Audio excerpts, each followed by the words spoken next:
Tom Clancy's The Division. The story begins with a smallpox pandemic on Black Friday, which spreads and causes a collapse in the government and the nation.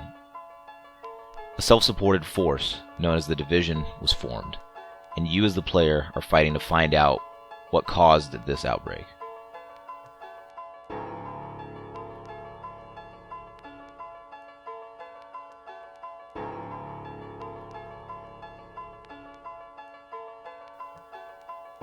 Welcome to the DBG review of Tom Clancy's The Division Beta. Alright, it's time. Tom Clancy's The Division is an open-world third-person shooter with traditional RPG elements. You level up by gaining XP, which can be done in various ways. Depending on your style, you can play solo, or you can have 3 friends tag along on your missions.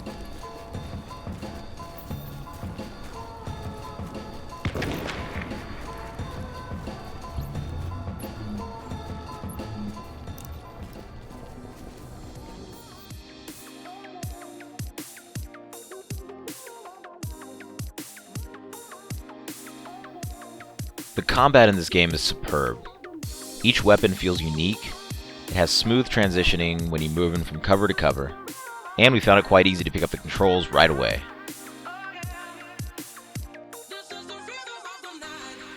Exploring, climbing, vaulting over different things, taking cover, it all felt very smooth. With all that XP that you're gaining, you're bound to level up at some point, and once you do, you'll begin to unlock various skills, talents, and perks. A lot of those skill trees and talents and perks weren't available in the beta, but we were able to get some sneak peeks just by seeing some descriptions and things like that. You also have the ability to customize almost everything, from camo and colors of your weapons to different mods, grips, and scopes. Collecting blueprints is another dynamic of this game. Breaking weapons down gives you different weapons parts. With these parts, you're able to construct a new weapon that you may not be able to pick up from a merchant, just with the blueprints that you collected.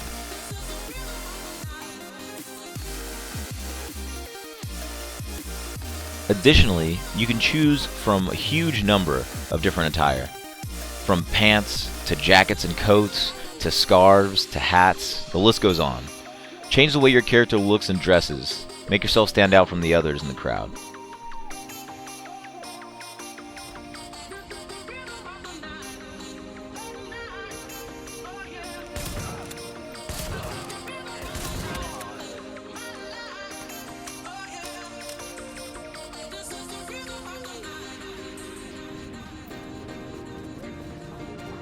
The Dark Zone is a multiplayer area of the game which is full of NPCs and other actual players.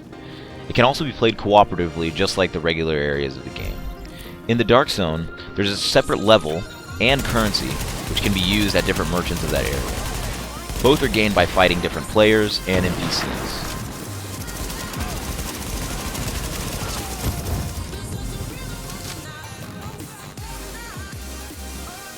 NPCs of the Dark Zone are much more aggressive and difficult. If killed in the Dark Zone, you'll lose your Dark Zone rep and what we like to call Dark Bucks. It's a much more risky area, but the rewards are much greater.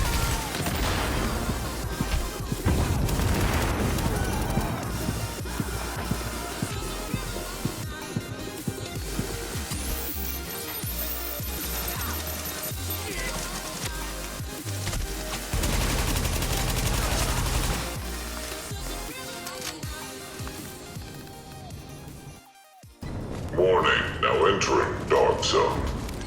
In the Dark Zone, it's possible to be attacked by other players at any given time. If attacked, that player becomes rogue, and when rogue, there's a big target on their back. All players in your surrounding area are alerted to the attacker and their team, and surely they'll hunt them down.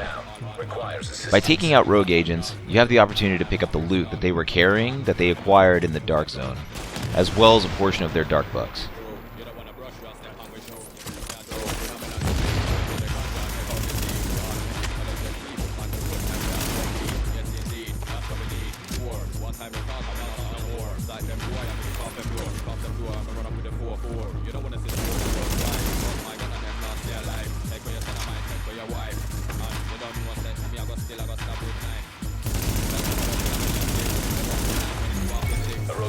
Sometimes accidents happen, and you may end up shooting someone that you didn't mean to.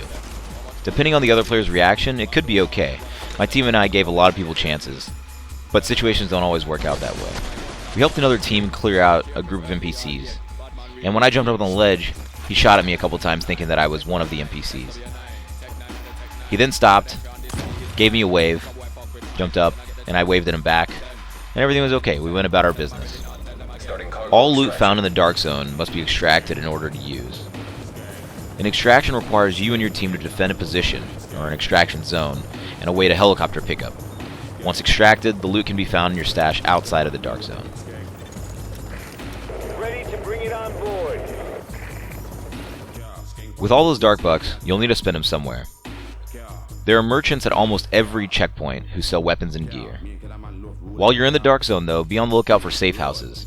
Those merchants usually carry exotic gear, which are titled as yellow. They're always a little bit more powerful. Maybe they have some hidden perks to them as well.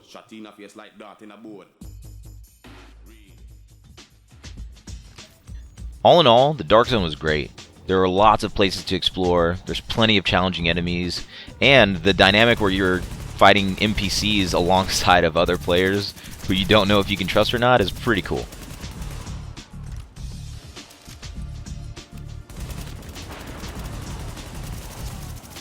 I enjoyed the environment and how fluid the transition was from area to area, and we had a great time.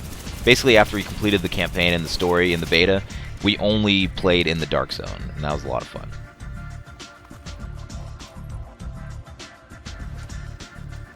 But I did have some small complaints. Remember how I told you that there's bound to be other players and groups that are going to be attacking you? Look, I understand that there's always going to be that one group in a game that's got to ruin it for the majority of people. This encounter was one of them. So here's the backstory. My team goes to extract our loot, the other team fires a sticky bomb on us. I retaliate with gunfire, and since I hit him first, it deemed us as rogue, even though they were the aggressors. Basically, my whole team gets wiped out, and I'm left to fight 4 people on my own.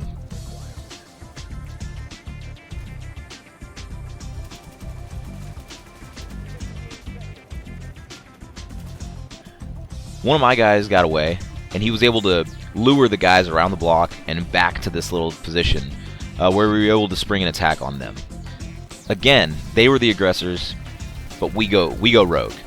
I think there's got to be something to do with that. I get that we're the ones that are shooting first, but it was definitely something that that we didn't want to do.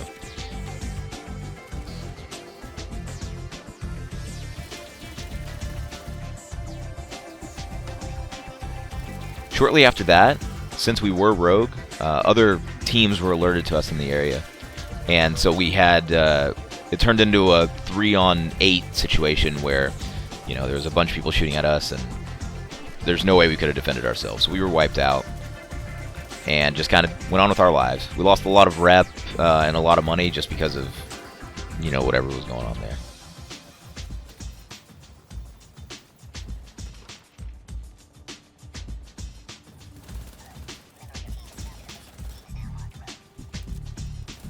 Other than that, there were some minor glitches, and they were actually hilarious. Hopefully they'll be fixed. I'm sure they will be. It was just a beta. And of the glitches that we found, there was nothing that was really game-breaking. Check them out. Oh, whoa, Hayes, what are you doing? Huh? What do you mean? Look at him. Yep. Still can't get in. I look normal.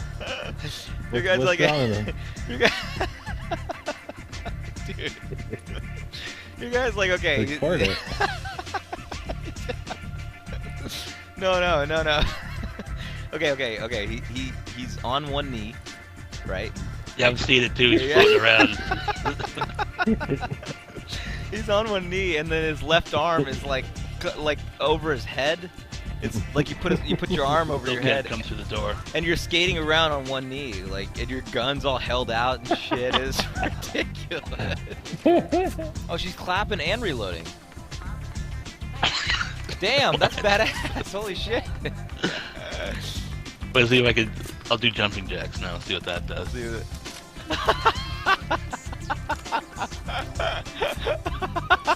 Oh, dude. I can't take this shit right now. It's too good. No, I gotta record this. Hold on. There's gotta be something. What if you surrender? Do a surrender.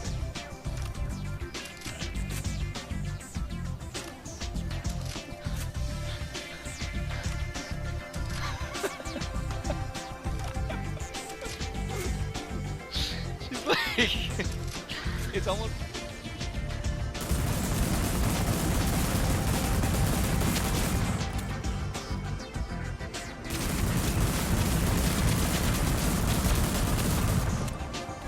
An auto shotty, not game breaking. Nah, it wasn't that bad. It wasn't that bad.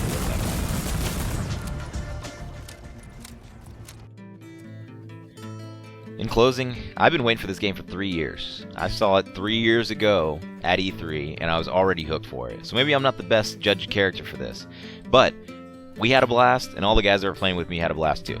We can't wait for the second open beta. That's gonna be fun too. If you like third-person shooters with deep cooperative story and gameplay, do yourself a favor and pick this one up. It was a great time. We're all looking forward to the launch. If you guys have any questions about how our experiences were, feel free to let us know, comment down below, tweet us on Twitter. We're always around. Thank you guys for watching. We'll see you next time.